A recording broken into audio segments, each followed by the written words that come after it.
लोगोफोर आं बयखौबो आरोबाव खेनसेबाव आंनि चेनेलावहाय बरायबावबाय मानो होनोब्ला आङो गोबाव समनिफ्रायनो भिडिअखौ हगारनो हायाखैमोन बेनिखायनो आं दिनै आरोबाव खेनसे गोदान रेसिपि लानानै फैबाय बेखौसो नायलांबाय था आं दा मेरिनेट खालामनो थाखाय इनग्रेडियेन्ट्सखौ रेडि खालामना लानोसै बेयावहाय आङो 2 स्पुननि फानलु पाउडार होबाय बिनि उनावहाय चिकेन काबाब मसाला बेयावबो 2 स्पुन आरो हालदै होबाय एसे बिनि उनावहाय दही एसे होबाय बिनि उनावहाय दावदै मोनसे ओमफ्राय कर्नफ्लोर एसे ओमफ्राय जिंजार गार्लिक पेस्ट एसे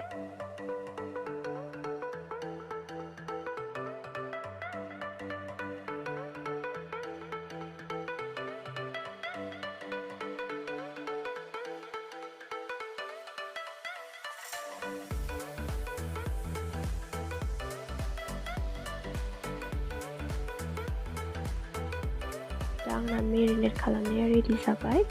इनग्रेडियेन्ट्सफ्रा दा आं बेयावहाय दाउखौ होनानैहाय मोजां लगायनोसै बेनिहाय लगायनानै आङो बेखौहाय दसे फ्रिजआवहाय आधा घन्टा एबा 45 मिनिट्स थाखाय दोनथ'नोसै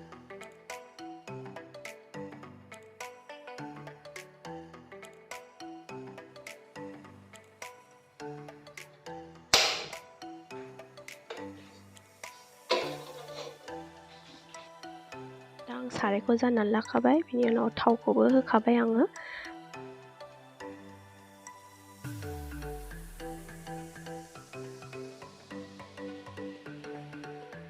दा आंना मेरिनेट खालामनायाबो रेडि जाबाय दा आं बेखौहाय संनोसै आरोखि स्टार्ट खालामनोसै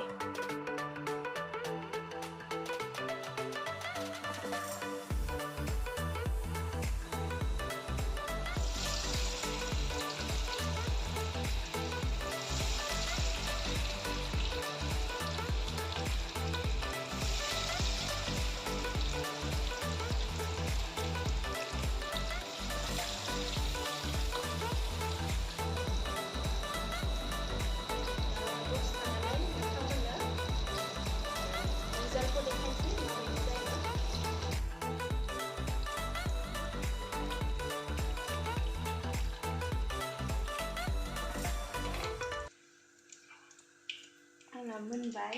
काबाबा दा एबार टेस्ट खालामनोसै माबायदि जागोन